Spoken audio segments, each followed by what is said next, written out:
Hi guys, welcome to the Wrestling Retrospective, and in today's special episode of the Wrestling Profile, especially for Wrestlemania, we'll be covering the WWE career of the Phenom, the Dead Man, the Undertaker.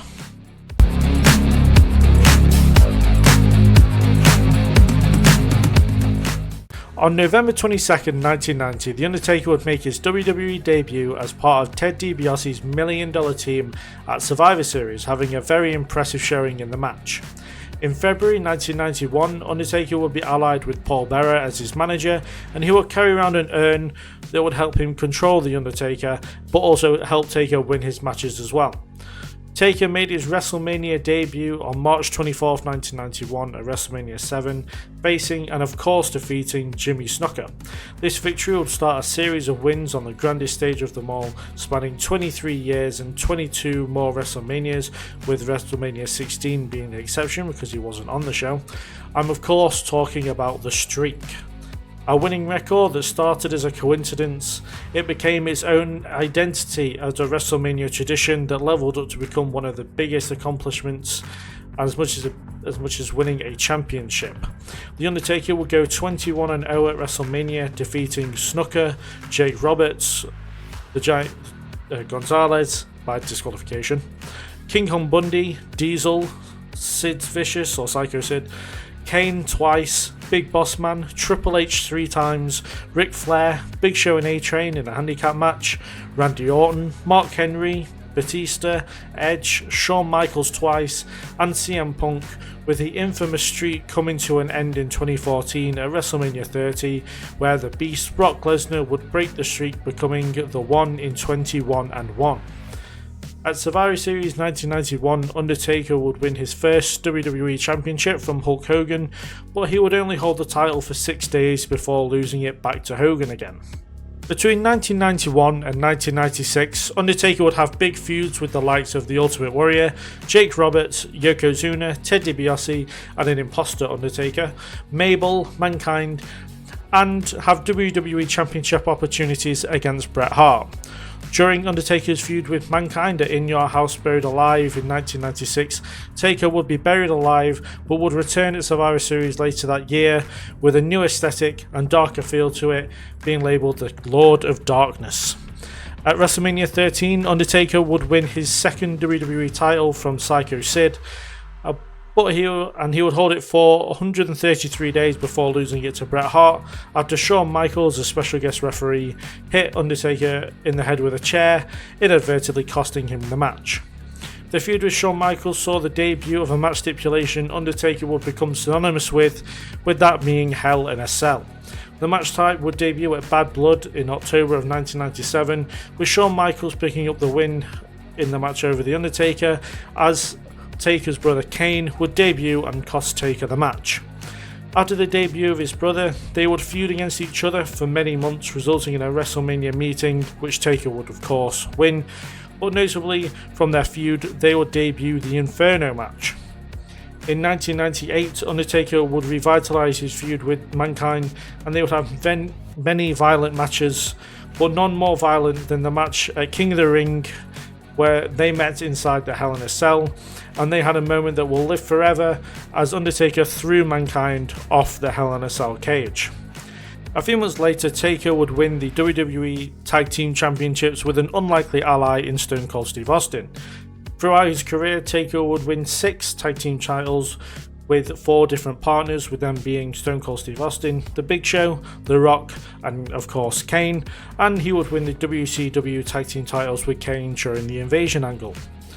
After a couple of losses trying to regain the WWE Championship in late 1998, Taker would create the Ministry of Darkness. The faction would consist of the Brood, Mideon, Viscera, and the Acolytes, all being led by The Undertaker with Paul Bearer. This faction would have some more out there storylines, like kidnapping Stephanie McMahon and trying to force her to marry The Undertaker, hanging Big Boss Man from the Hell in a Cell cage at WrestleMania 15, and teasing the higher power, which would actually end up being Vince McMahon.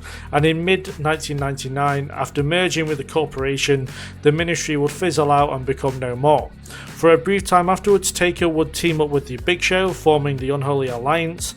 They'd win Tag Gold a couple of times, but an injury to Taker would take him out for a few months and see the end of their team. In May of 2000, The Undertaker would return as the American Badass, and he would have feuds with Kane and Kurt Angle, as well as participating in the 6-man Armageddon Hell in a Cell match. Throughout 2001, Taker would reunite with Kane as the Brothers of Destruction, winning WWE and WCW Tag Gold. They were center points in the Invasion angle as well. And in November 2001, Taker would turn heel, going from American Badass to Big Evil, becoming an ally to Mr. McMahon. He'd feud with the likes of The Rock, Ric Flair, Triple H and Hulk Hogan, and he would win his 4th WWE Championship from the Hulkster.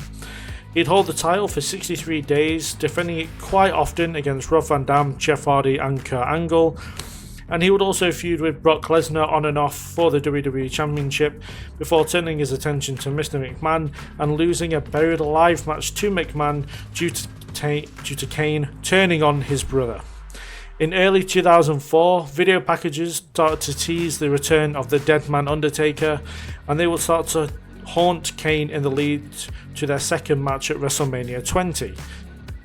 Their match would see The Undertaker return to the Deadman gimmick, and he would defeat Kane in that match. Upon return, Taker would feud with JBL for the WWE Championship, but would be unsuccessful, and have a more notable feud with Randy Orton throughout 2005. Orton would cost Taker a casket match and set it on fire, and it would set up one of the bigger returns, with Undertaker returning at Survivor Series after Randy Orton won the Brand Supremacy Survivor Series match, and they would have a match at WrestleMania and at SummerSlam, culminating inside a Hell in a Cell match. On the 28th of January 2007, Undertaker would enter and win the Royal Rumble match. Fun fact being, he was the first person to actually win the Royal Rumble match from the number 30 position. But he would challenge the World Heavyweight Champion Batista at WrestleMania 23 and would of course defeat him to win his first world title. His feud with Batista would carry on through 2007 and they would have great matches together. And Taker would also feud with Edge in late 2007 into 2008 after a brief injury, and he would win his second world title in the process. In 2009, Undertaker's WrestleMania streak had started taking on a life of its own, and the streak within the streak started, if that makes sense, as from WrestleMania 25 in 2009 to WrestleMania 29 in 2013, Undertaker would have steal the show matches on the grandest stage of them all, with great storytelling and absolute masterpieces of matches with the likes of Shawn Michaels twice, Triple H twice and CM Punk. And in retrospective, the last hooray before it kind of ended in 2014. From 2014 onwards, Undertaker would only really appear once a year for WrestleMania, with 2015 being the exception for one final feud with Brock Lesnar.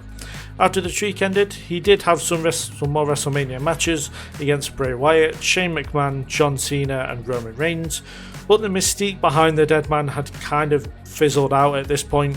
He'd also had a few matches in Saudi Arabia on their pay-per-views, which people don't really talk about because they didn't go down very well. At WrestleMania 36, Undertaker would have his last match facing AJ Styles in a Boneyard match. It was very well received for its cinematic style, and it helped the match being one of Taker's last ones. He had a good showing in the match, and it was only a few weeks into the pandemic, and it ended with a really cool visual with Taker riding off into the night to Metallica. In 2022, Undertaker was inducted into the WWE Hall of Fame, in my opinion the most deserving wrestler in history to ever go into the Hall of Fame. And since then, Undertaker's made one-off appearances but hasn't had a match since, and at the minute is doing the LFG show with current future stars of WWE. So that is the legendary career of The Undertaker. Do put down in the comments below some of your favourite moments, because I'm sure there's definitely more than just one. And yeah, any other profiles you'd like me to do in the future, current day superstars, legends as well, do let me know. But yeah, thank you very much for watching. Do subscribe and like the video if you enjoyed it and all that good stuff, and I'll see you guys in the next one. Thank you very much for watching, and I'll see you later.